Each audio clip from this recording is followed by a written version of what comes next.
मुअज़्ज़ज़ सामिन इकराम, अस्सलामु अलैकुम वरहमतुल्लाहि वबरकातुहू। अल्लाह आपको दुनिया आखिरत की वो सारी सआदतें और खुशियाँ नसीब फ़रमाए जो अल्लाह सुब्हानहू व तआला अपने नेक बंदों को अता फ़रमाते हैं। आज हम जिस मौजू पे बात करेंगे वो है कि जादूगर किस तरह इंसान की सोच पर जादू करता है और फिर वो बड़े बड़े मामलात में घिर जाता है। और फिर उस सूरत में अगर किसी इंसान की सोच पर जादू है तो उसने कौन कौन से अमल करने हैं। यानी बाज़ औक़ात ऐसा होता है कि लड़ाई झगड़े में वो इंसान, उसकी तबीयत इस तरफ चली जाती है कि वो जनाब क्या करता है कि बार बार किसी के साथ लड़ाई झगड़ा है। तो इसमें हमें जो कुरान पाक की आयत है कि फ़यतअल्लमूना मिन्हु मा युफ़र्रिक़ूना बिही बैन मरी व ज़ौजी, कि वो सीखते थे मियाँ बीवी के दरमियान तोड़ पैदा करना। तो ये इंसान की सोच ही उस तरफ, यानी कि उसकी बुराइयाँ उसके सामने आ रही हैं और उसकी जो है ना जितनी भी कमियां हैं वो उसके सामने आ रही हैं, लेकिन वो इंसान के जिस पे जादू किया गया है,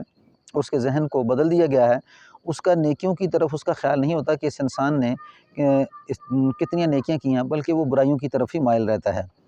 तो इस तरह के इस पूरी वीडियो के अंदर आपको कुछ चीज़ें बताई जाएंगी। अगर आप चैनल पर नए हैं तो वीडियो शुरू करने से पहले चैनल को सब्सक्राइब कर दें, बेल आइकन के बटन को दबा दें ताकि आइंदा आने वाली वीडियो मेरी आप तक पहुँचती रहे। तो उसमें जब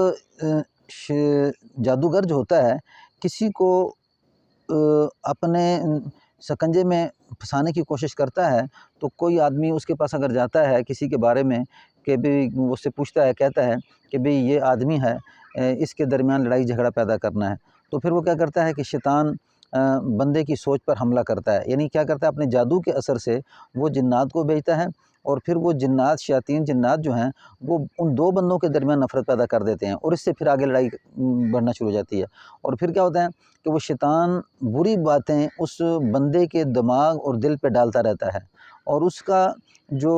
उस बंदे की नेकियां वो सामने नहीं आ रही होती, बल्कि उस आदमी की बुराइयां ही बुराइयां वो सामने आती हैं। क्योंकि शैतान, कुरान पाक के अंदर आता है, इन्नहु लकुम अदुव्वुम मुबीन, बेशक वो शैतान तुम्हारा दुश्मन है। तो ये जिन्नात में से कुछ शयातीन को जादूगर भेजता है और उनके दिलों के अंदर नफ़रत पैदा करता है, और जैसे जैसे नफ़रत पैदा होती है तो वो आपस में लड़ना झगड़ना शुरू कर देते हैं। तो उसके जो दिमाग होता है उसके सोच के ऊपर उसका असर होता है और ये इंसान शर ही की तरफ माइल होता है। तो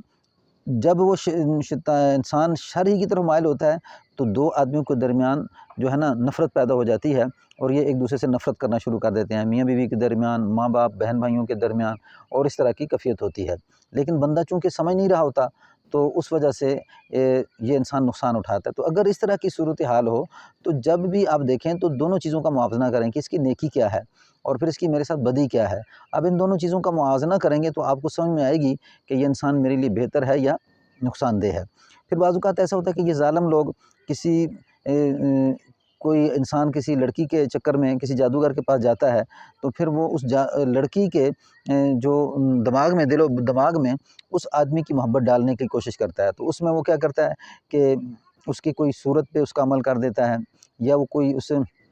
औरत की या लड़की की वो मट्टी मंगवाता है, या उसकी कोई चादर या उसका कपड़ा वगैरह मंगाता है, तो उस पे वो क्या करता है कि अपने मंतर पढ़ता है। तो अब उस लड़की के दिल में अगर मोहब्बत पैदा करनी है तो वो क्या होता है कि उसके दिल के अंदर, यानी उस आदमी की जो है ना हसलतें सामने आना शुरू हो जाती हैं। वो कुदरती तौर पे, यानी कि चूँकि जादू तो बरहक है और ये चीज़ें जायज़ हैं, नाजायज़ हैं, लेकिन जादू बरहक है, अल्लाह ने कुरान पाक में बता दिया। अब ये लोग जितने भी टीवी के अंदर या इस तरह चैनल के अंदर दावे करते हैं कि जी आपका महबूब आपके कदमों में, इसी तरह आपके जितने काम बिगड़े हुए हैं हम आपके बना देंगे, तो ये सारे का सारा इसी चक्कर में होता है कि वो शयातीन से मदद लेके जिस तरह लड़की है तो उसके दिमाग पे असर डालते हैं, इस तरह उसके दिल के अंदर मोहब्बत पैदा हो जाती है और इस तरह वो उस लड़की को या लड़के को कंट्रोल में ले लेते हैं और इस तरह दोनों ख़ानदानों को आपस में वो मिलाने की कोशिश करते हैं। लेकिन जैसे जादू का असर टूटता है तो ये इंसान उस वक़्त समझता है कि मेरे ऊपर तो इस तरह के हालात किए गए थे। अब वो जब होश में आता है तो वो कुछ मामलात और देखता है, तो उससे फिर वो परेशान होता है। तो इस करके जब इस तरह की सोचें हों कि एक ही तरफ माइल हुआ जा रहा है और औलाद माँ बाप की नहीं सुन रही, या माँ बाप औलाद की नहीं सुन रहे, तो इसमें बिल्कुल कोई समझदार आदमी हो उससे, यानी किस तरीके का इलाज करवाया जाए तो वो चीज़ ज़ाहिर हो जाती है। इस तरह जादू करने वाला जो होता है इसका जो शरई हुक्म है वो यही है कि हक़ में वक़्त क्या करे कि उसको कत्ल करने का हुक्म है, लेकिन ये आम आदमी के लिए नहीं है। तो اس کر کے ان چیزیں جتنی بھی چیزیں ہیں ان کا یعنی کہ اللہ نے جو ہے بالکل حق اور سچ بتایا کہ جادو اثر کرتا ہے، اور وہ کسی بھی معاملات میں میاں بیوی کے درمیان محبت پیدا کرنے میں، دو آدمیوں کے درمیان محبت پیدا کرنے میں بھی ہو سکتا ہے، دو آدمیوں کے درمیان لڑائی جھگڑے میں بھی ہو سکتا ہے،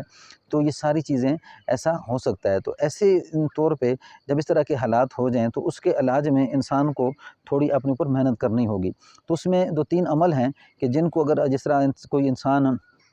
بالکل ایک دوسرے سے متنفر ہو چکا ہے یا بہت زیادہ مائل ہونا شروع ہو چکا ہے، اب ماں باپ پریشان ہے کہ یہ آدمی اس طرف کیوں جا رہا ہے، یہ بچی اس طرف کیوں جا رہی ہے، تو اس میں وہ بچہ یا بچی یا جس انسان کے اوپر اس طرح کے اثرات ہیں، ایک تو سورۃ الفلق اور سورۃ الناس کو زیادہ پڑھے۔ اس میں جیسے وَمِن شَرِّ النَّفَّاثَاتِ فِی الْعُقَدِ وَمِن شَرِّ حَاسِدٍ اِذَا حَسَدَ، یہ سورۃ الفلق کے اندر، اور اسی طرح الَّذِی یُوَسْوِسُ فِی صُدُورِ النَّاسِ مِنَ الْجِنَّةِ وَالنَّاسِ، یہ سورۃ الناس کے اندر ہے۔ ان کا تھوڑا تکرار کرے، یعنی جب یہ صورتیں پڑھے تو ان میں 11 دفعہ 7 دفعہ ان کو بار بار پڑھے، اور بار پڑھنے کے بعد اپنے اوپر دم کرتا رہے۔ یعنی ان کی ترتیب یہ رکھے کہ دن کے اوقات میں مسلسل یعنی کہ 50 دفعہ پڑھ لے تو بہت اچھا ہے، یعنی 50 دفعہ روز روٹین رکھے اور اپنے اوپر دم کر لے۔ اس کو پانی کے اوپر دم کر کے وہ بھی پیے تو وہ بھی اس کو فائدہ مند دیتا ہے۔ اس کے ساتھ الحمد للہ 7 دفعہ پڑھ لے شروع میں، اور پھر یہ